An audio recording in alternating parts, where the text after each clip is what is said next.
A few days ago, I posted a SATs question from the 2023 paper, which could easily have been a question on the Foundation GCSE paper too.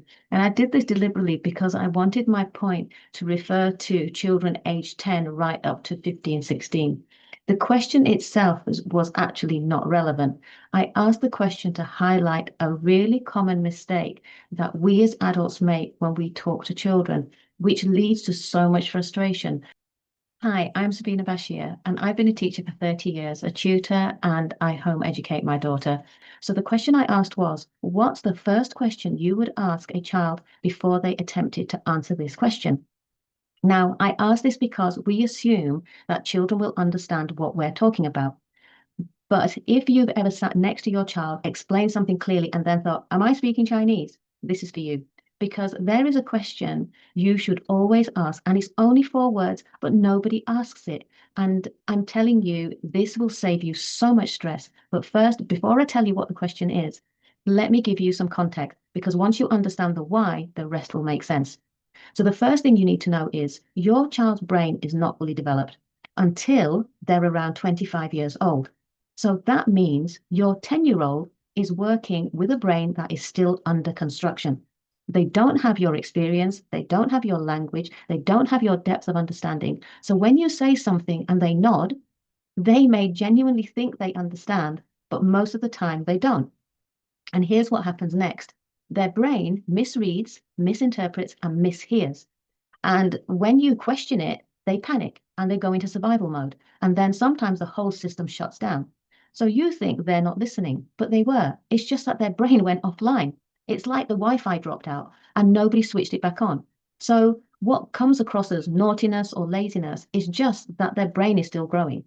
So the second thing I need you to understand is children go through 3 stages of understanding. So we call them CPA. It's concrete, pictorial, and abstract. So in the early years, so around under the age of 5, children play with physical blocks and they clap and jump and things like that to understand numbers, for example. So if for them to understand 4, they would do 4 claps or they would use 4 blocks. And that's how they physically work things out. They have to touch things, they have to hold it, they have to feel it, and that's what helps them make sense. And we call that concrete. So then around 5, 6, 7 years old, they move into the next phase, which is understanding pictures. They could do it earlier, but roughly. So this is where they draw lines and circles and they visualize things. They have to see things in order to understand it. And then the next phase, which is the phase that adults use, it's abstract. That's when numbers and symbols start to take on meaning. So instead of us picking up 4 bricks or blocks and seeing a picture of it, we know that the number 4 that's written down represents 4 things. We don't have to see 4 objects to understand that. So those are the 3 phases of development. What nobody tells you is that these stages overlap. So between the age of 5 and 15, say, as you're teaching your child moves in and out of these phases. So every time they do something new, they can dip into they'll come out of abstract and go into one of the other ones. So sometimes they can't picture something in their head and they have to draw it, or they can't draw it because they need to physically feel it and see it, and they need like a 3D model of it and they need to experience it. That's not inconsistency, that's development. So now that you have all that in mind, here are the 4 words that make up the question that you should ask at the beginning of a question or problem that your child has to solve. And that is, what does it mean? That's it. And I'll show you how that works. So in this SATs question, the question is, there are 25 classes in a school. Each class has 34 pupils.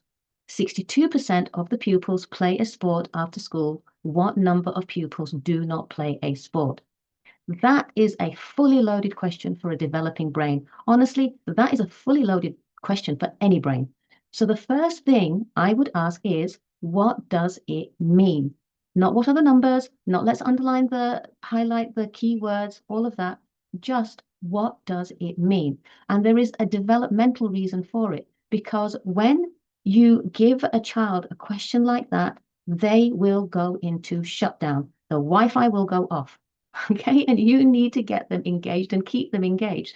So what that question does, what does that mean, is, well, what was it about? It was about a school. It's about classes. It's about children. It's about sport. 4 things they can pick out of the question and they are right. Okay. And that is the important part. They are automatically right because they can just pick those words out. And as soon as they're right, that's a small win. And that small win matters because then they have a dopamine hit, they feel calm, they feel safe, and they feel capable. Okay, so then we go on to the first line. And the first line is there are 25 classes in a school. The question I would ask is, what does that mean? It's obvious, isn't it? 25 classes? Not so obvious. Classes. What does it mean by classes? 25 gym classes, 25 sports halls, 25 classrooms. These questions are deliberately designed to make your child think, or in some cases, trip your child up. And that is life. Sometimes children hear things and they misunderstand because the words we use are so confusing. So in this case, it's talking about 25 classrooms, not 25 lessons or 25 subjects, 25 classes, meaning 25 classrooms. So if your child can answer that right, tick, that's another dopamine hit, and they feel good about themselves.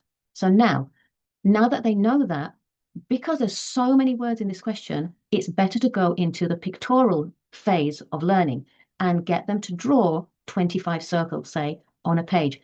Only if this is like the first time they're answering this type of question, obviously not in a test, unless they get stressed, and then that can be used as an anchor. But if they're tackling this type of question for the first time, then get them to draw 25 circles to represent the 25 classrooms.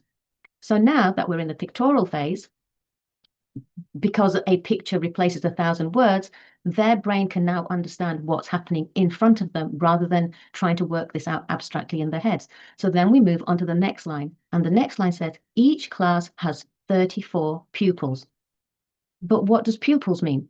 Are we talking about your eyeball? Are we talking about a student? Or are we talking about something else? These words confuse children. They don't have that vocabulary always to be able to understand what the question's asking. And then we have the word each in there. What does each mean? Okay, so once their brain has unscrambled that and you've said, what does that mean? And they worked out that it means that each class, every single class has 34 students, they can then write in the number 34 into each of the circles because the picture makes sense. Okay, so now again, looking at that picture, you ask them, what does that mean? Meaning, what is that representing? So they should be able to tell you, well, it's all the classrooms and there's 34 children in each of the classrooms. Well, if those are all the classrooms and that is the whole school, well, how many pupils or children are in the whole school then? So now they've got 2 options. They can either add up all the 34s and get the answer, which will take forever because that's repeated addition, or the quicker method would be to use long multiplication, which is the equivalent of repeated addition. So if they use that, and they should know how to use that at that stage, then that is 850 pupils for the whole school. So now we've gone through those lines and all we've done is ask the same question 3 times. What does it mean? So now we get to the next line. 62% of all pupils play a sport after school. What does that mean? Well, what does 62% mean? Well, 62% means 62 out of every 100. So if 62 out of every 100 play a sport, how many out of 100 don't play a sport? So if we take the 62 away from 100, we have 38. So that means 38% do not play sport. 62% do, 38% don't.